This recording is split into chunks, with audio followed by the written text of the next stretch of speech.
Imaginez une missile nucléaire russe explosant en Russie. Oui, vous avez bien entendu. Pas en Ukraine, pas ailleurs, mais à l'intérieur même du territoire russe. Ce qui était censé être une démonstration de puissance militaire, un message destiné à intimider l'Occident, s'est transformé en chaos et en humiliation. Pour tous ceux qui observent attentivement, ce n'est pas simplement une information. C'est un spectacle d'une ampleur épique. La Russie, qui se vante de posséder la deuxième armée la plus puissante du monde, est incapable de lancer ses propres armes en toute sécurité. Et tout cela se déroule alors que le président Vladimir Poutine tente de mettre en avant la puissance nucléaire russe, envoyant un signal fort à l'OTAN et à l'Occident: arrêtez de soutenir l'Ukraine ou faites face aux conséquences nucléaires. Mais le missile avait un autre plan. Le RS-28 Sarmat, communément appelé Satan II, devait être la pièce maîtresse de la Russie. Un missile nucléaire de nouvelle génération, symbole d'une puissance supposément inarrêtable. Dévoilé en 2018 et testé pour la première fois en 2022, ce missile représentait l'espoir de Moscou d'affirmer sa domination. Pourtant, malgré une planification soigneuse et des déclarations de modernisation, le missile a refusé de coopérer. En septembre 2024, lors d'un test programmé, le missile a explosé au sol pendant le ravitaillement, détruisant son silo et une grande partie du site de lancement. Les images satellites ont capturé les conséquences, montrant une dévastation totale. Aucune reconnaissance officielle n'a été faite par Moscou. Les médias russes ont préféré recourir à des animations, donnant l'illusion d'un test réussi et sans accroc. Avançons jusqu'à aujourd'hui. Poutine revient avec une confiance renouvelée. Cette fois, le lancement est diffusé en direct, devant les caméras, sans possibilité d'excuse. Le monde entier observe alors que le missile s'enflamme. Mais le désastre frappe encore. Il parvient à quitter le sol, parcourant à peine 200 mètres, avant d'exploser en un nuage de fumée violette. Les scientifiques avertissent que cette coloration indique la présence de carburant toxique, leptyle. Un mélange chimique datant de l'époque soviétique, maintenant libéré dans l'air et potentiellement mortel en cas d'exposition prolongée. Bien que les responsables du Kremlin minimisent les risques, l'incident révèle des défauts graves dans le programme de missiles dit modernisé de la Russie. Les images en direct sont à la fois inquiétantes et surréalistes.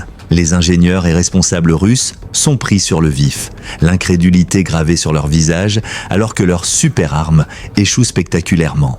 Les implications sont d'une gravité extrême. Ce n'est pas un simple incident mineur.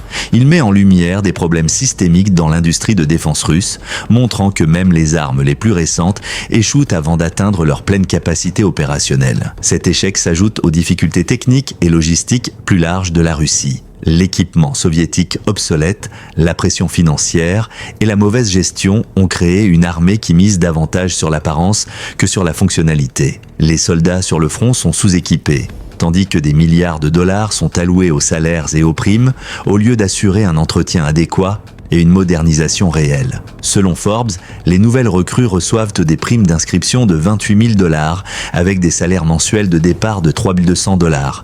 Mais ces fonds ne parviennent pas au système et aux armes censées les protéger. Pendant ce temps, Poutine tente de maintenir l'image d'une Russie superpuissante, mais la réalité ne cesse de le rattraper. Au-delà de l'échec du missile, l'accès russe à l'espace s'effondre. L'effondrement de la tour de lancement Soyouz MS-28 au cosmodrome de Baïkonour a effectivement paralysé le programme spatial habité russe pour la première fois en 60 ans. Les dégâts, causés par les plumes de gaz d'échappement du premier étage de la fusée, nécessiteront des années de réparation, laissant les astronautes bloqués et soulevant de graves questions sur l'état de l'ingénierie et de la supervision en Russie. De missiles qui échouent à une infrastructure spatiale détruite, le schéma est clair. L'image que la Russie tente de projeter ne correspond pas à la réalité. Les efforts de Poutine pour affirmer l'autorité nucléaire s'effondrent de manière spectaculaire, tant au sens propre qu'au figuré. Pourtant, il continue de proposer des projets ambitieux, comme une mission conjointe vers Mars avec les États-Unis et SpaceX, malgré l'absence totale de capacité opérationnelle de lancement spatial. Ces propositions, bien que grandioses, sont de plus en plus déconnectées de ce que la Russie est réellement capable d'accomplir. Le facteur humain ne peut non plus être ignoré. Derrière les titres et les explosions se trouvent des ingénieurs, des techniciens et du personnel militaire confrontés à des conditions de plus en plus dangereuses. La mauvaise manipulation des missiles, l'exposition à des carburants toxiques et les défaillances structurelles ne sont que la partie visible de l'iceberg, révélant une culture plus large d'imprudence et de négligence. Des vies sont en jeu, et pas seulement le prestige.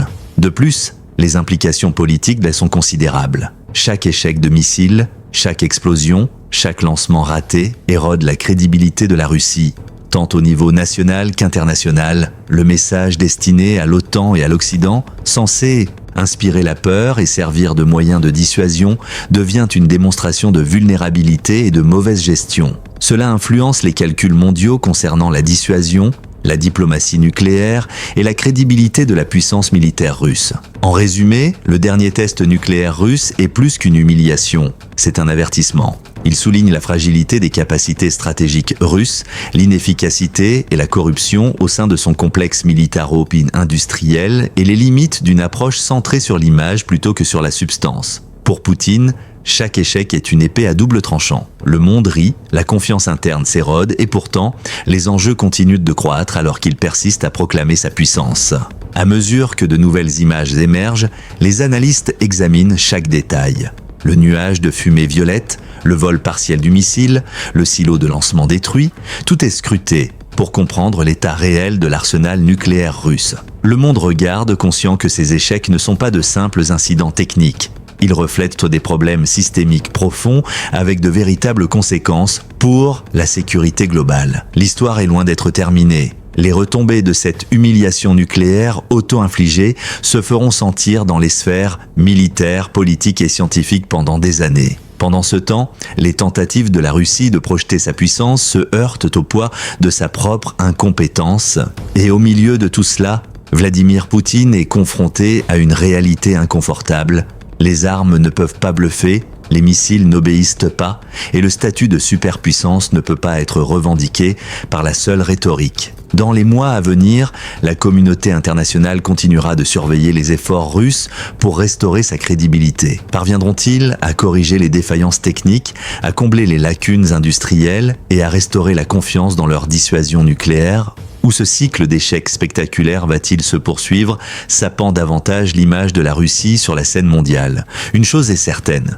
Le missile qui a explosé en Russie est bien plus qu'un simple incident, il symbolise un échec systémique, l'arrogance confrontée à la dure réalité, et une nation luttant pour maintenir l'illusion du pouvoir dans un monde de plus en plus impitoyable. Mais ce n'est pas seulement une question de missiles ou de technologie. Ce fiasco révèle également les faiblesses institutionnelles profondes de la Russie. L'organisation militaire est minée par des bureaucraties lourdes, des chaînes de commandement rigides et un manque de communication entre les différents niveaux hiérarchiques. Les décisions se prennent souvent en vase clos, loin du terrain, ce qui fait que les erreurs techniques et logistiques ne sont détectées qu'au dernier moment, parfois trop tard pour les corriger. Dans le même temps, la propagande officielle continue de peindre une image triomphante de la Russie, amplifiant le décalage entre la réalité sur le terrain et le récit officiel. Le problème ne se limite pas aux missiles nucléaires. Les systèmes de défense anti-aérienne, les satellites de reconnaissance et même les infrastructures de base sont sujets à des défaillances répétées. Les experts internationaux soulignent que ce cumul d'échecs fragilise non seulement la posture militaire russe, mais remet aussi en question la crédibilité globale du pays en tant que puissance nucléaire. Chaque incident alimente le doute tant auprès des alliés que des adversaires. Enfin, cet événement souligne l'importance d'une transparence scientifique et technique. Le secret et le mensonge, longtemps utilisés pour masquer les faiblesses, finissent par amplifier les conséquences des accidents. La Russie, en cherchant à impressionner le monde par la puissance nucléaire, s'expose en réalité à une critique globale sans précédent, laissant apparaître la fragilité d'un système construit sur la peur et l'illusion plutôt que sur la compétence réelle.